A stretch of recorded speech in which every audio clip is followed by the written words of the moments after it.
The American Revolutionary War, Britain versus the 13 colonies. The fledgling United States was backed by the French, but did you know that the Spanish also weighed in against the Brits? In fact, beginning in 1779, they fought a successful campaign against the redcoats in the area of Louisiana, Mississippi and Florida. Today I'm joined by the one and only Joshua Provin, who has just written a book about the campaign and the Spanish siege of Pensacola. It's a fascinating story and one I know literally nothing about, so we can learn together. Let's get stuck in. How and why did the Spanish become involved in the American Revolution? Because it's not something you hear about every day. The Spanish got into the American Revolution, quite frankly, for their own political, geopolitical, and military reasons. They were not going to get drawn into this fight just to prove a point or score off the British. There had to be a legitimate reason for them to fight and a fair expectation of success, because they'd had a bad experience in the 7 Years' War when they had just listened to the French and then come in on the side of the French just as the French were defeated, and they paid for it badly. So in this war, when the French knocked on the door, as they had a tendency to do because they needed money and ships, they said, well, let's see about that. And they this is from around 1777 onwards, when the French were getting really interested in the war, and obviously they enter the war in 1778. The Spanish come in 1779 because they take a full year to make sure all the ducks are in a line. There's no deal they can do with the British about Gibraltar.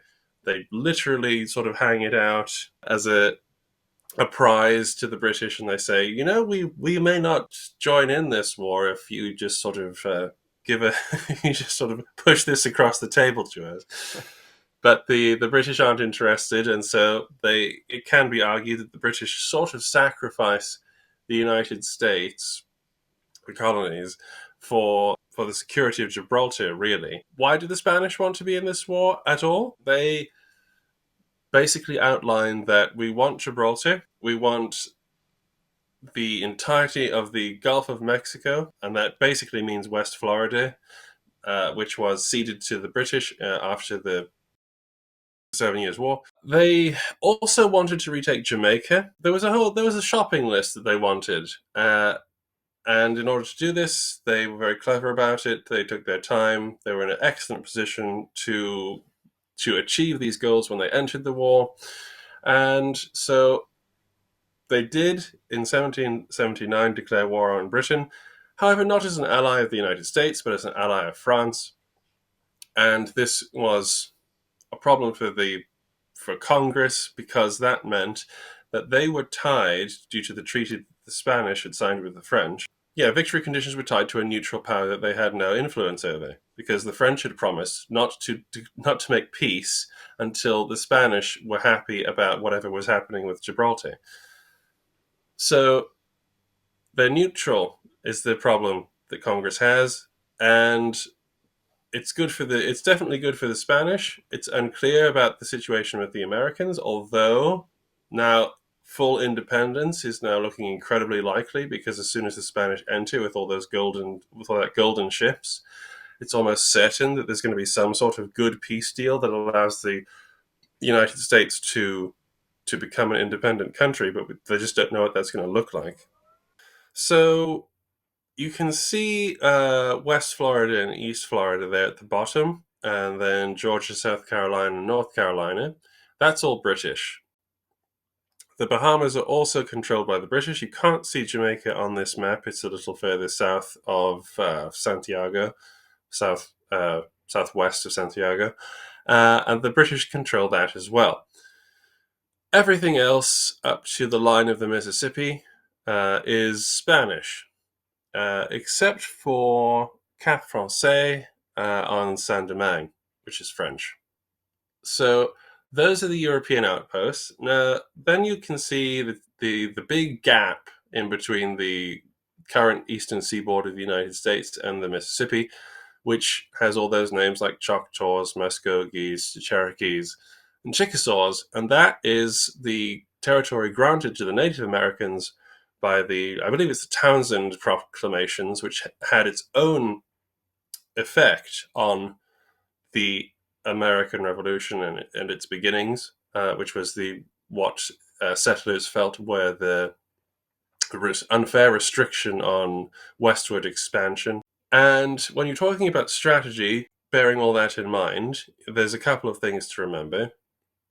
Starting with the Spanish, the garrisons of importance are at New Orleans and at Havana. This is for ground troops and of course naval vessels, especially at the massive harbor at Havana, where a large chunk of the Spanish fleet resides. The problem that the Spanish have with Louisiana, which they came into possession of through a under the table deal with the French at the end of the 7 Years' War, is that it's very difficult to defend because it's so large, and it's very difficult to supply because there's nowhere really near it that can offer it immediate economic aid. It had to rely a lot on transports and convoys from Havana. This isn't an accident. This because Havana was in charge of all of the Caribbean islands and Louisiana. They had a captain general in Cuba who was in charge of organizing strategy and supply for the Caribbean and Louisiana. So for the Spanish, that means that any fight with the British is going to mostly be controlled by Havana and center a lot on Louisiana. For the British, you have this curious thing, West Florida, which today it comprises a number of southern states, which includes Mississippi, Louisiana, Alabama, and a part of what is now Florida. This is a backwater territory. It's not a state. There is some hope of turning it into a state, but there's not a lot going on here. Quite similar to New Orleans and Louisiana, it requires help and aid from Jamaica. It cannot really survive without maritime convoys coming in from the Caribbean to supply it with food and necessaries and wood and nails to build anything. It's got big problems in terms of turning itself into a functioning state, and it becomes a haven for loyalists and people trying to escape the fighting. Ironically, because things are going to kick off down here as well. And then you have the Native Americans. And as you can see from the map, that's a large chunk of land in between the Mississippi and the Appalachians.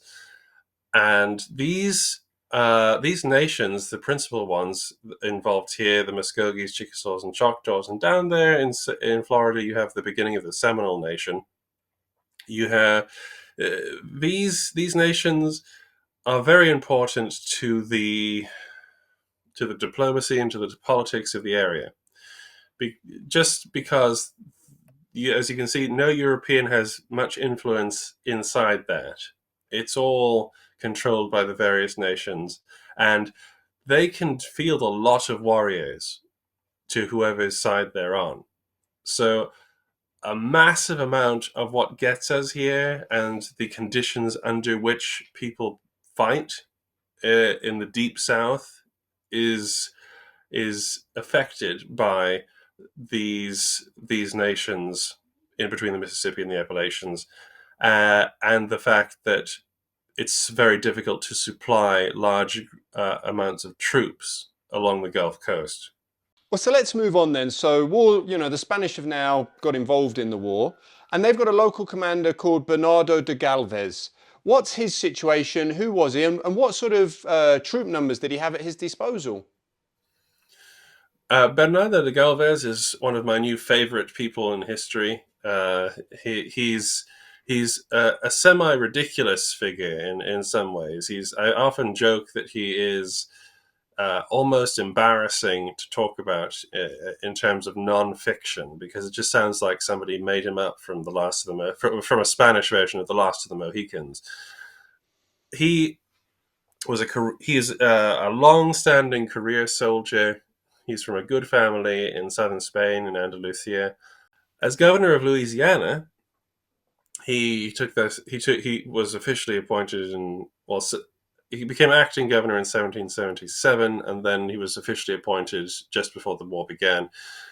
His main job is to supply the needs of American agents in New Orleans should they ask him for help. And they do ask him for help. A gentleman named Oliver Pollock comes over and says, let's do a deal. I'll pay you a certain amount of money and you give me muskets, clothes, and food, and I'm going to send it up the Mississippi to help my cause. And Bernardo de Galvez, he was a Francophile.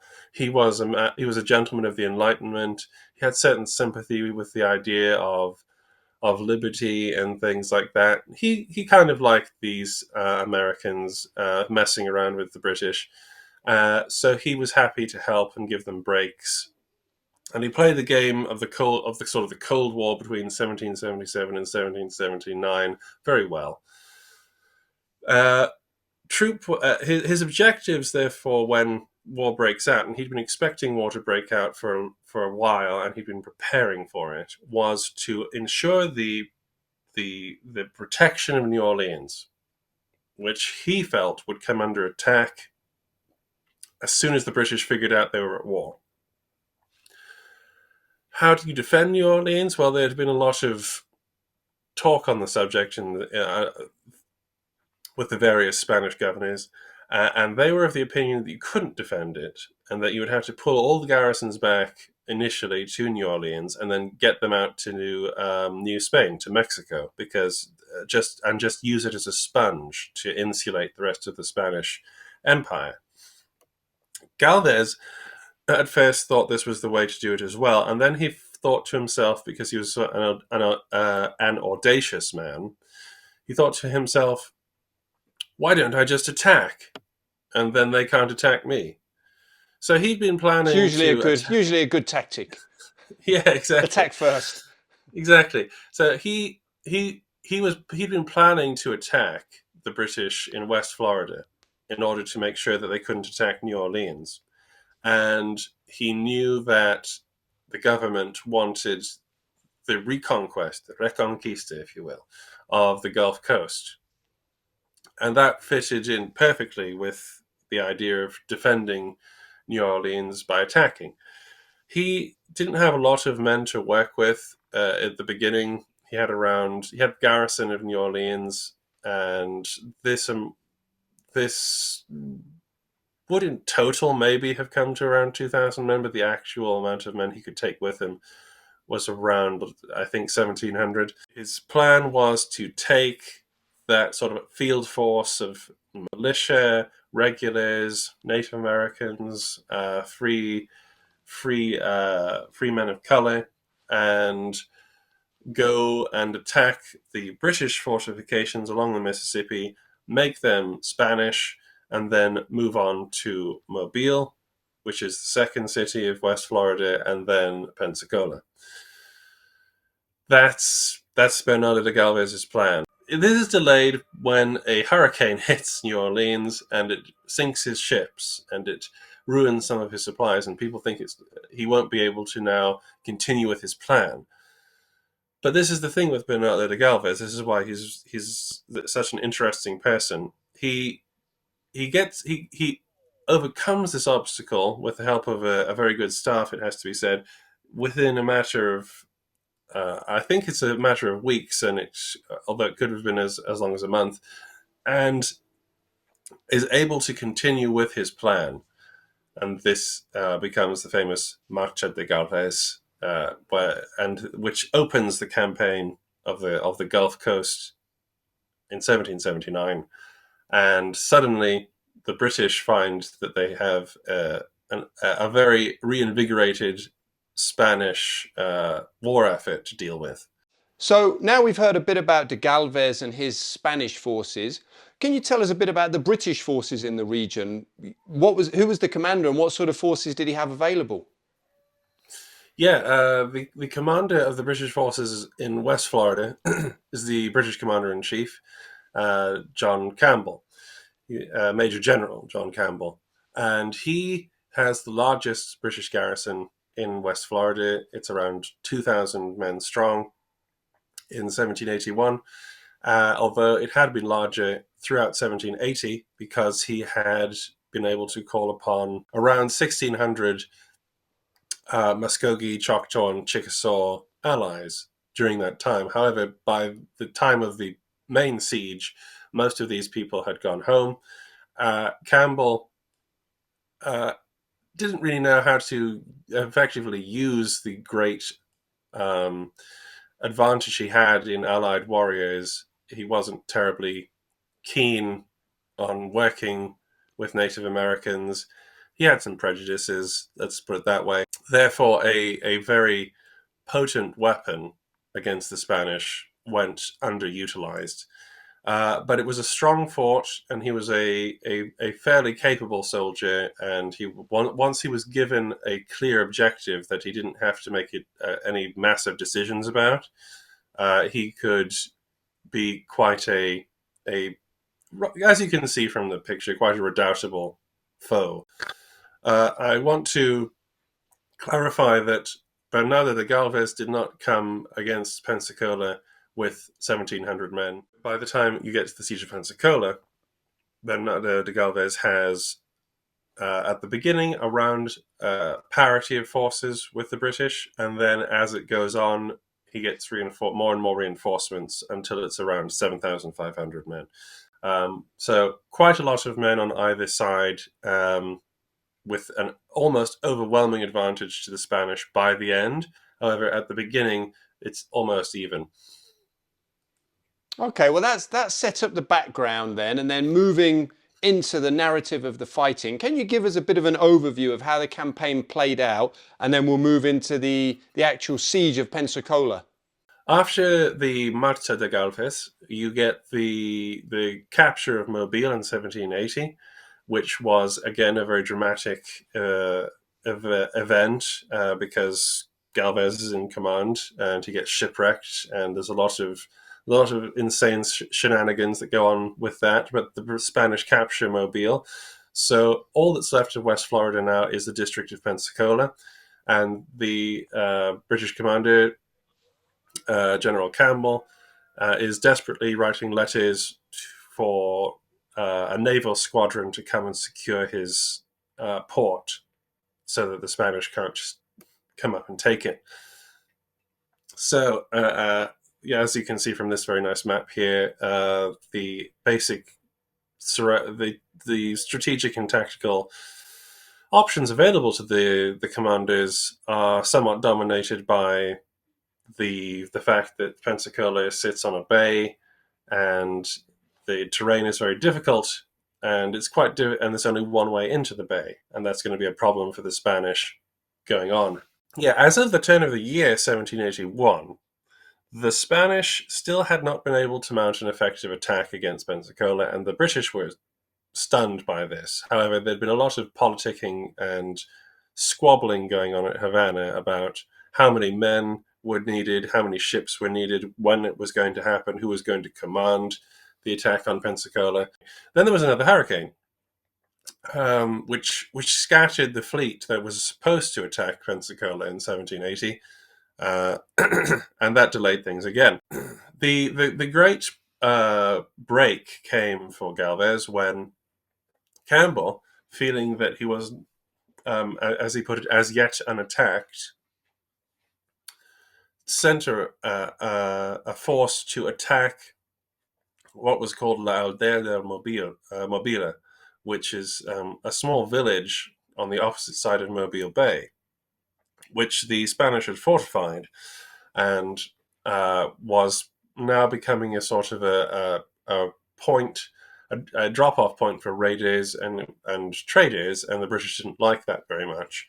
So A battle occurred at La Aldea, which one participant called Bunker Hill in miniature, and which is the costliest day in terms of casualties that Alabama saw in the American Revolution. This attack is very interesting. The British, or rather, I should say, German and Loyalist forces, because there weren't a lot of British involved, and Native American forces were flung against this fortification, and they were repulsed by the troops, by the Spanish garrison of the small fort that had been built there. This reverse was pretty bad tactically for the British because um, the the commander of the Third Waldeck Regiment was killed there, and he was considered one of the best officers in Pensacola. But it was also bad because this gave the Spanish,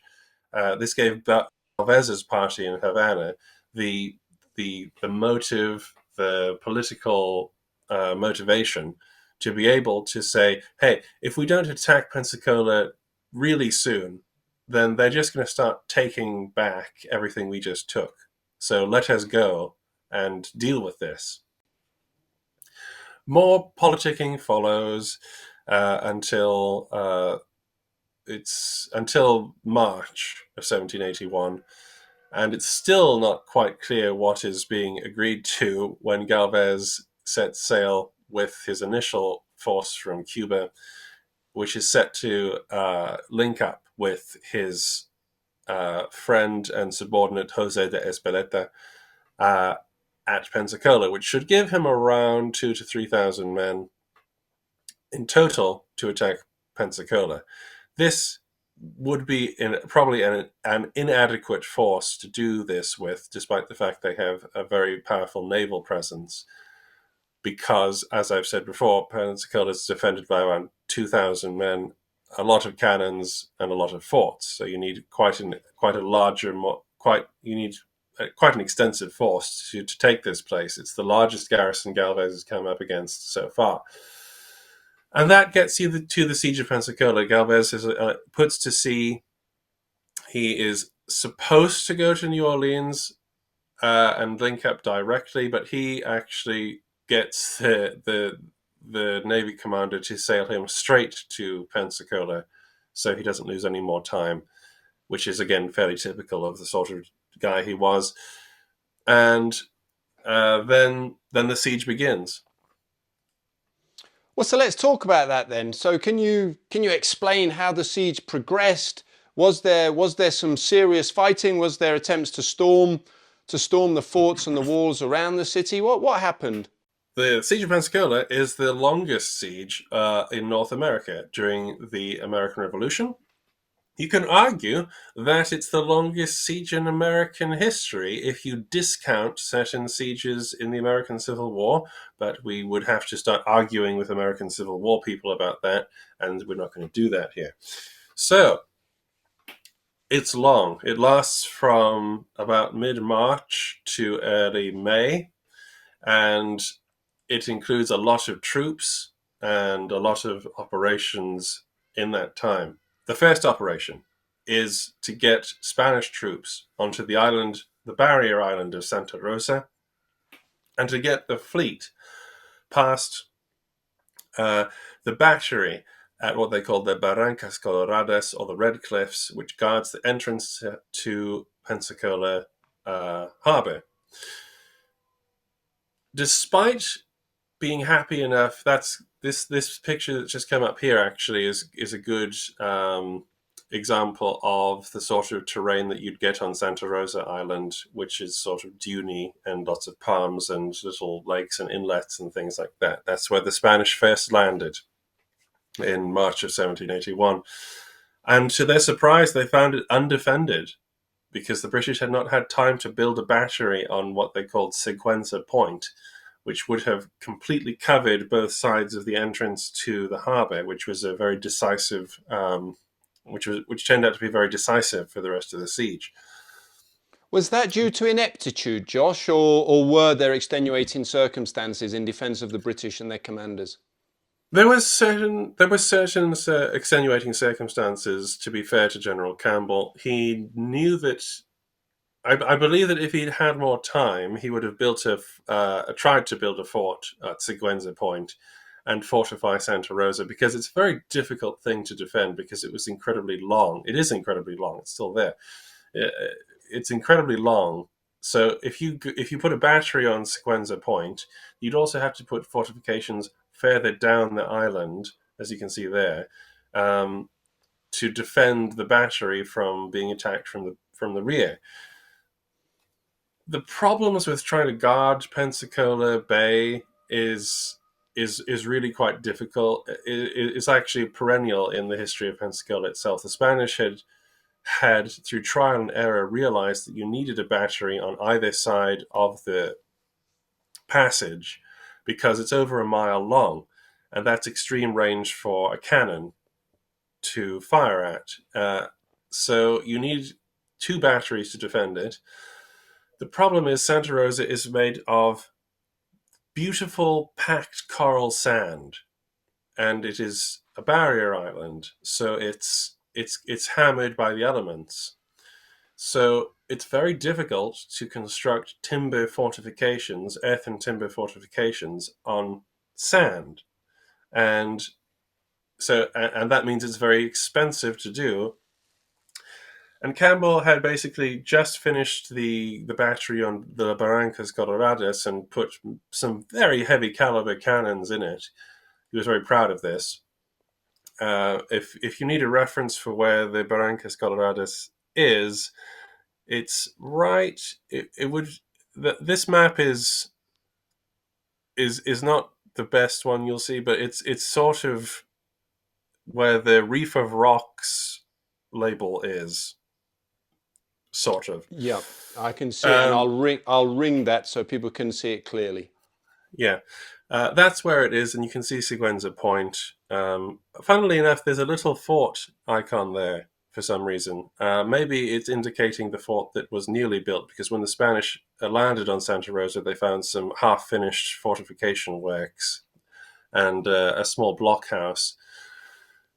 But they managed to take Santa Rosa without trouble, and Galvez poured his troops onto it. And then his next challenge was getting the navy to just run the guns of the Barrancas Coloradas, which they were. I mean, naturally, they were very, very reluctant to do, because these were, I think, they were 32, 38 pounders or something like that in the British battery on the Red Cliffs.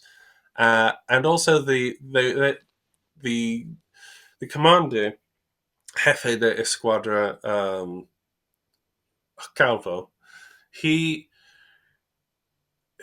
he had had some bad luck trying to cross the bar into and get into Pensacola Harbor. His biggest ship, the San Ramon, his flagship, had grounded very briefly when they had tried to cross the bar, and he'd come under fire from the British battery, and he got kind of the wind up, because that's a very bad position to be in if you can't move a ship and under the presence of an enemy gun battery. And so he turned the entire fleet around back to its anchorage. And there followed this very long, quite drawn out argument between the army and the navy about whether or not ships could pass the bar and whether the British battery was effective or not. Galvez made a test where he had one of his engineers start building a battery at Siguenza Point, and it drew the fire of the what the British called the Royal Navy Redoubt at the Barrancas Coloradas. And wily old Galvez was watching this very carefully, and he noticed, and this is where a bit of the incompetence came in that wasn't there with the unavoidable fact that Campbell didn't have time or money to build a a meaningful fortification on Santa Rosa. Um, he noticed that the Red Cliff battery was actually firing very high and quite long. And that's because you've got a bunch of 32 or 38 pounder massive cannons emplaced on a height. so they can't depress their gun muzzles to the level where they're going to be a problem for ships. Galvez has noticed this, but he can't persuade the Navy that actually this battery, which looks really scary, has been improperly placed. And so he resorts to this ridiculous piece of theater where he gets into his own flagship, because he's the governor of Louisiana and he has a small flotilla. And he raises a naval broad pennant from it as if he's a chief of squadron. So that's the first slap in the face to Calvo. Then he sends one of his engineers with a cannonball that has been picked up from the ground, fired from the barrancas, and he sends it aboard the San Ramon with this ridiculous challenge that those with honor and courage should follow him. And he gets into his little brig called the Galveston, and they sail straight over the bar under the fire of the British guns, right round to the other side of Santa Rosa Island, and all the troops start to cheer and lose their minds because Galvez has done it again. And Calvo is incandescent with rage. He threatens to have Galvez executed for treason and all sorts of stuff. But there's very little he can do, because Galvez has literally just proved to the entire fleet that you can get ships over the bar and the British can't touch them. So he stamps his foot for about a day and then finally allows the fleet to pass through. All except the San Ramon, which he is correct in saying cannot pass the bar because it's too big. Unfortunately, this looks kind of bad on his side, because he then leaves and goes back to Cuba, which just makes him look petty. That was a rather poorly considered move on his part. Anyway, from that point, you get the next phase, which is the Spanish looking for an encampment ground where they can safely hoard all their supplies and then begin digging their trenches. At this point, you have the reinforcements from Louisiana under Espeleta and Galvez united. That's around 3,500 men about. And in this period, you get, which is somewhat between, I think, the middle of March and, the middle and the end of March. April. You get the first skirmishes, first fights between the British and the Spanish, as the Spanish are trying to establish a camp. There are several camps. The Spanish construct several camps, and before finally settling on the one that they'll use for the rest of the siege. All the other camps, they're usually found to be inadequate in some way. They're either too close to Pensacola to be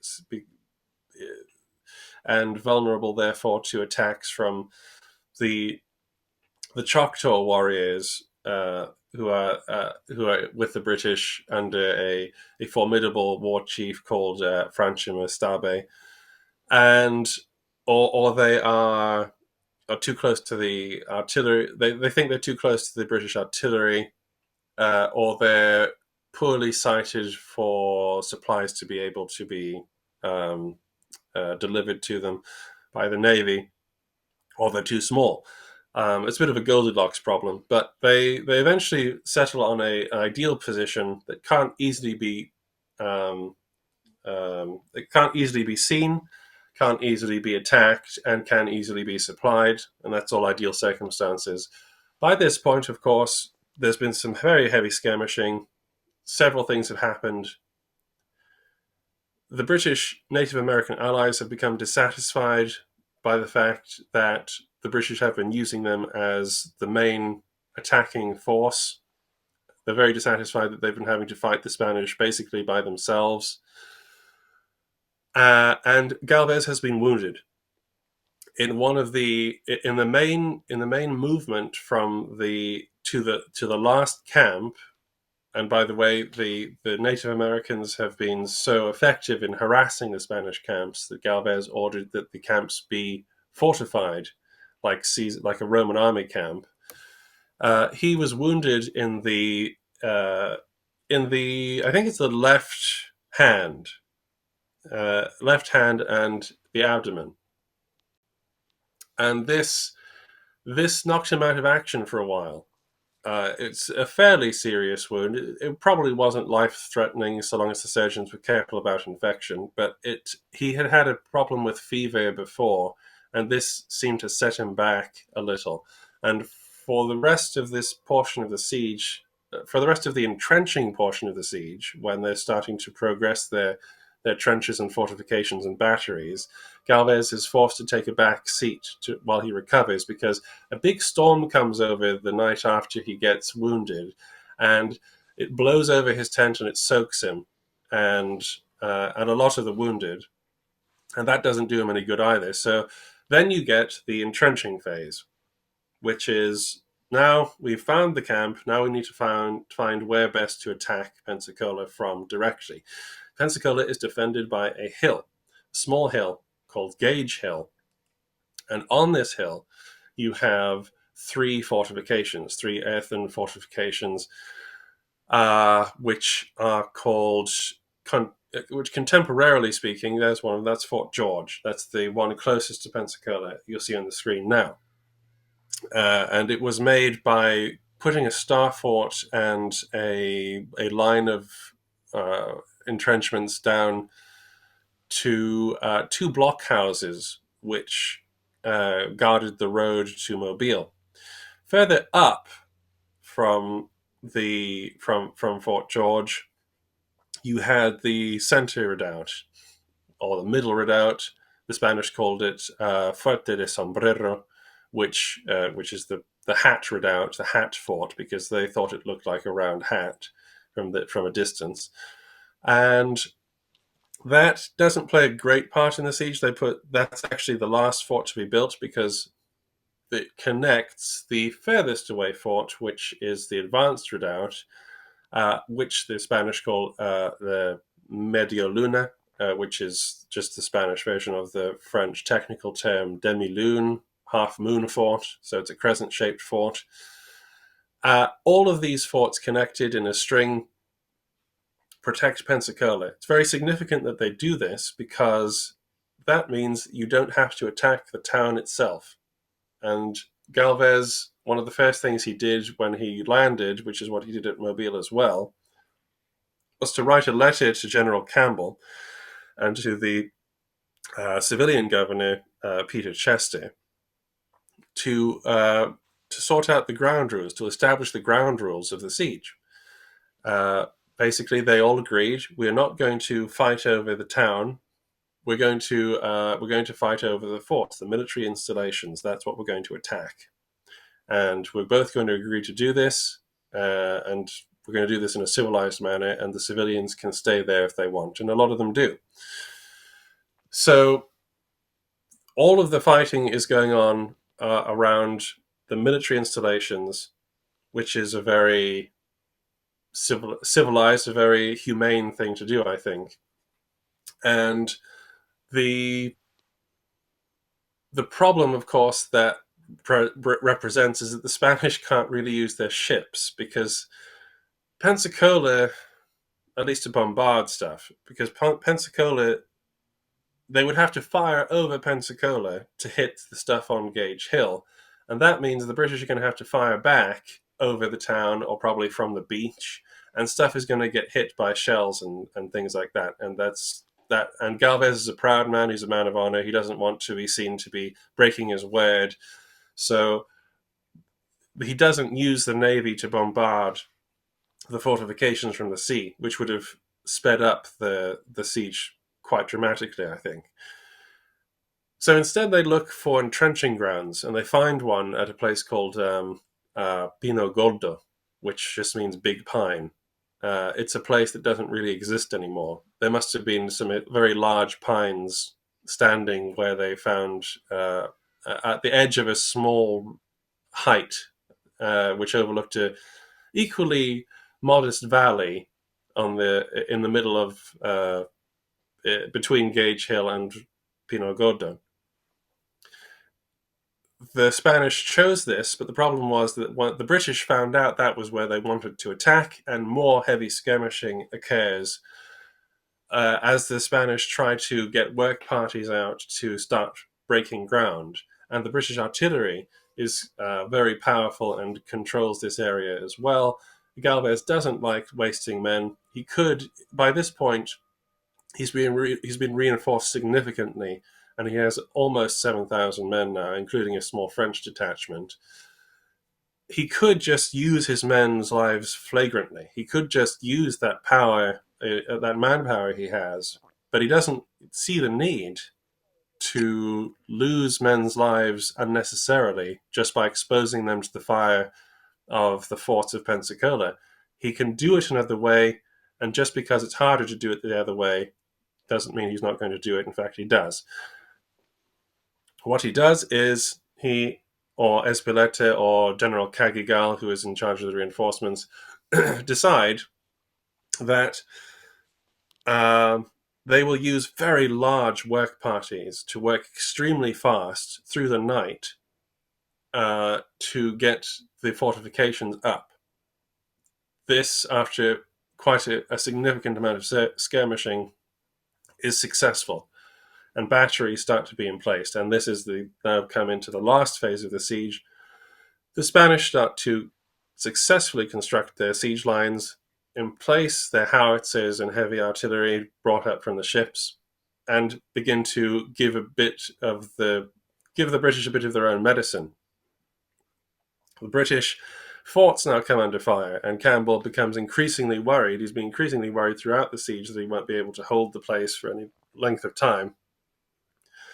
And indeed, once the Spanish get going, he seems to be being proved correct. There's a scare at one point where a shell lands near an ammunition caisson because every morning the quartermasters dole out cartridges, and that goes up in a blue light, which is really, really quite spooky, because I think it's just a few days later, another shell skips over the bomb-proof roof of one of the advanced redoubt, lands at the open door of the main magazine, and the entire central section of the advanced redoubt explodes, killing everybody.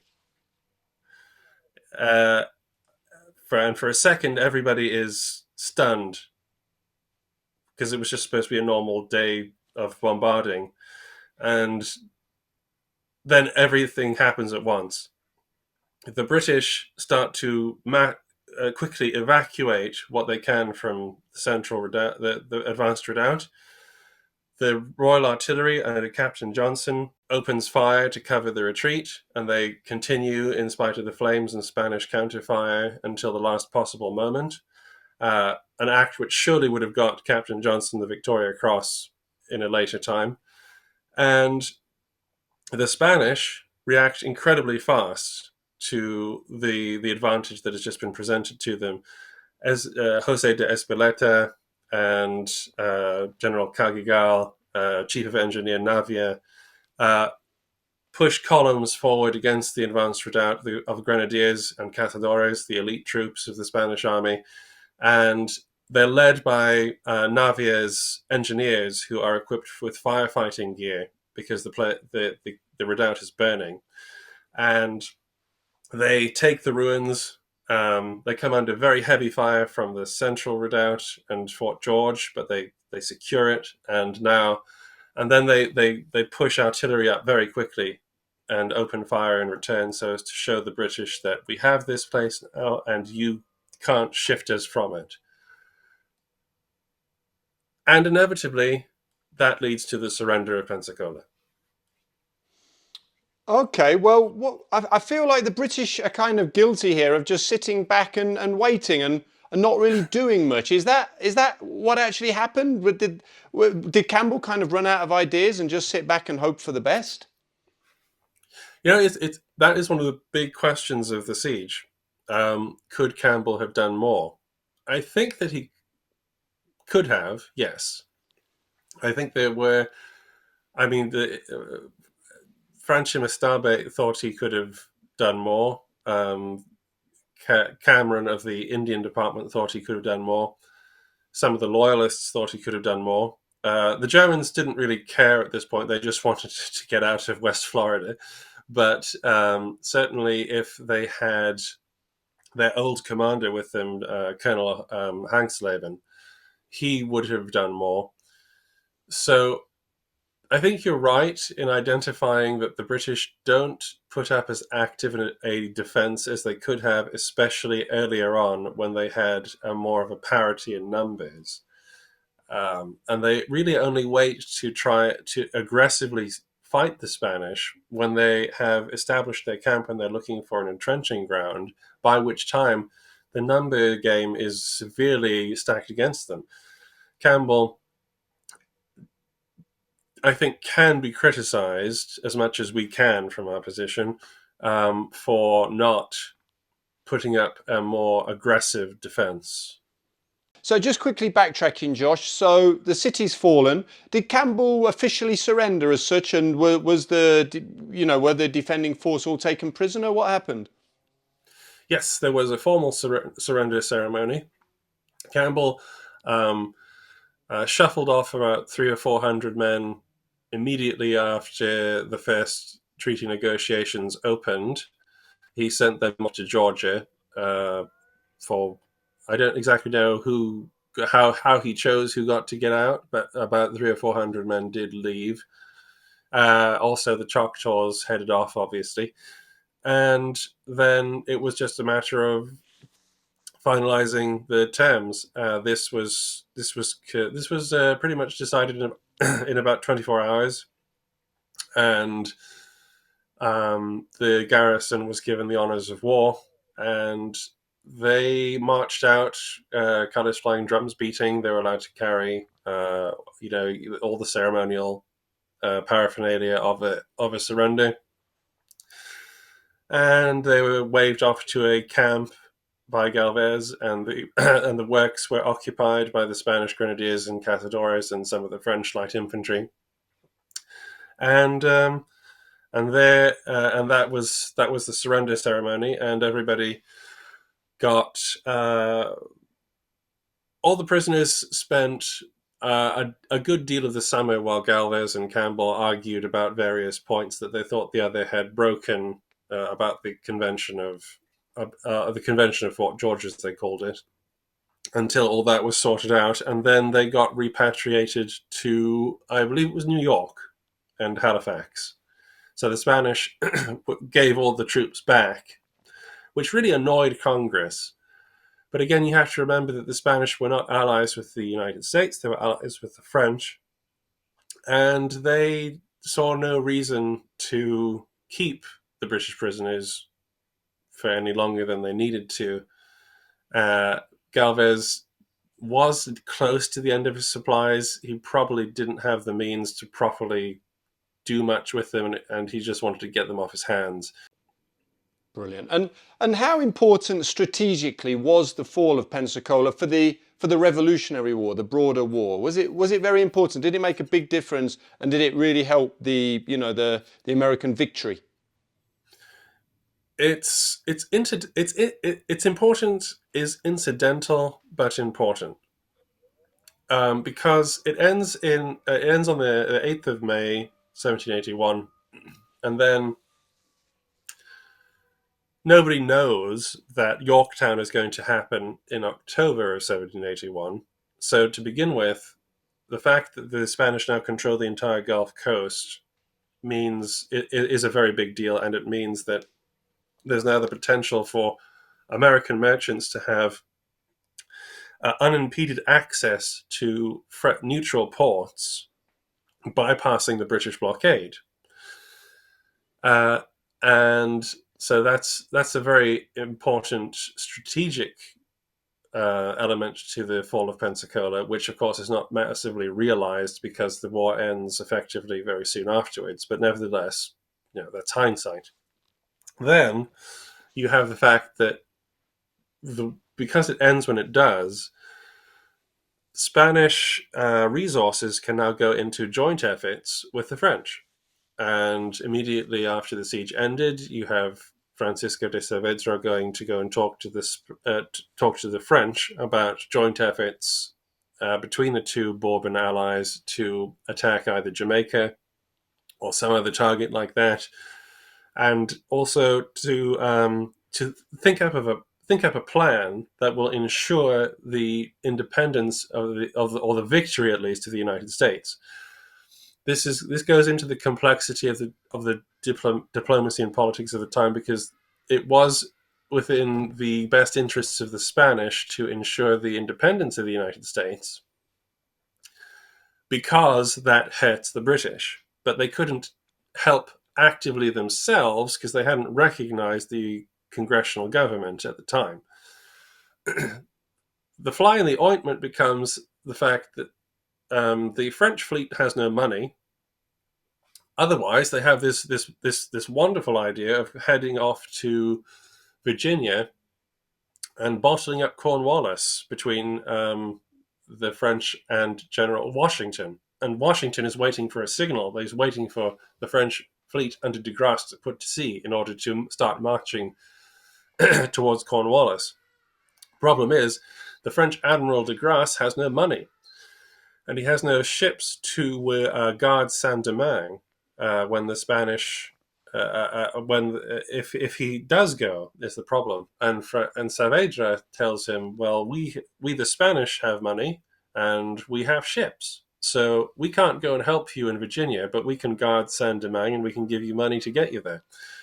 So on his way to Yorktown, de Grasse stops by Havana, where there's been a whip around, and they give him about 500,000 to a million pesos, and that gets him to sea, and that gets him to Yorktown, and that gets Washington marching. And then shortly thereafter, the Spanish Voluntary War Fund comes in from Veracruz, which is about 2 million pesos, and half of that gets sent to General Rochambeau's forces at Yorktown to help pay for the siege. So again, it's incidental, it's indirect, but there is actually a fairly decent argument to be made that if Pensacola doesn't end when it does, and if the Spanish aren't in a position to freely shift troops and money around, then Yorktown doesn't happen when it does. Yeah. Okay. Well, one thing I wanted to ask, there's a few paintings online and that I've seen. This is one of them on screen now. What are we looking at here? Is this a painting you've seen before, Josh? It's a great piece of work. Yes, this is one of the famous modern depictions of the final assault on the advanced redoubt, which was later, or it gets a more colourful name later on. I've never seen it used at the time. It was called the Prince of Wales redoubt at some point, but at the time it seemed to be just called the advanced redoubt. Anyway, that's what this is. This is the final assault just after the explosion. It's by Charles McBarron, who's a famous American painter who originally worked in the fashion industry, painting clothes for fashion houses, and that's why a lot of his models have all these wonderful, they're very leggy people, very and very sort of aesthetically long limbed and elegant. You know, this grenadier here, look at him. And what you're seeing here is his depiction of the assault through the lens of soldiers in America, because he painted this for a work that was talking about soldiers in America. And so he's not been tremendously accurate in terms of directly who led the attack, but it is a good flavor of the Grenadiers and Cazadores attacking. What you have here is the Regimiento Fijo de Louisiana, the guys with the Grenadiers. That's the fixed regiment of Louisiana, the provincial regiment of Louisiana. And then you have the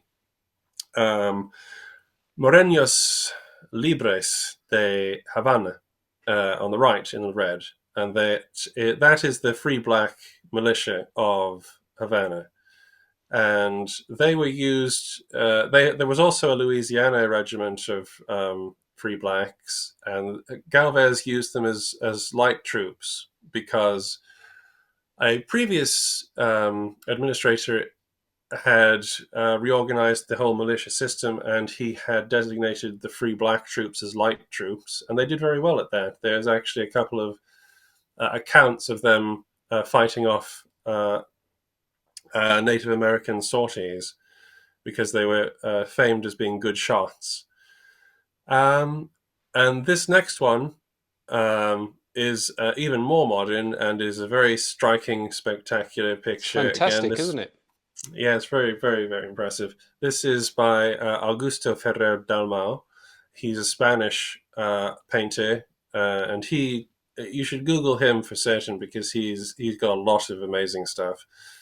I think this is meant to be a speculative painting, a sort of a representation of something that never really happened. It's just a sort of, but could have been one of the. It could have been. It could be the only major sortie that the British launched against the Spanish, which came in early May, and did overrun one of their batteries and cause a lot of panic amongst the Regimiento de Mallorca and the Regimiento de Ibernia, the Irish regiment. But Galvez, who is seen standing bravely overseeing the repulse of the British, wasn't there. And you have a sort of a collection of troops here which don't quite reflect the same regiments that I just mentioned. What you have here is, again, you have the fixed regiment of Louisiana, you have the Voluntarios de Catalunya, you have Regimiento de Navarra, you even have on the left-hand side a guy helping a wounded guy. He's got a little black cap on, and he is dressed. He's one of the free black militia, but he's dressed as in the clothes of the only depiction we have of the militia of Puerto Rico. So we don't actually know if the other militia regiments of Cuba and Louisiana had those nice long blue coats over their red coats or not. And then you have an interesting thing as well. We could do a whole episode on the Spanish Army, I guess, as well. But the guy save that for another day. Yeah, the guy encouraging the men to move forward behind the flag, the guy waving, he's got an interesting hat on. That is the new pattern of the, in quotes, Roman classical cap that had been introduced in, I think, 1776 or something like that to the Spanish army. And they were all supposed to wear this, but they didn't wear it in America. But nevertheless, despite the fact that it's kind of a representation of Galvez's army doing what they were doing at Pensacola, i.e., it doesn't seem to be an actual event. It's probably now the most famous picture of the siege of Pensacola, and rightly so. It's fantastic.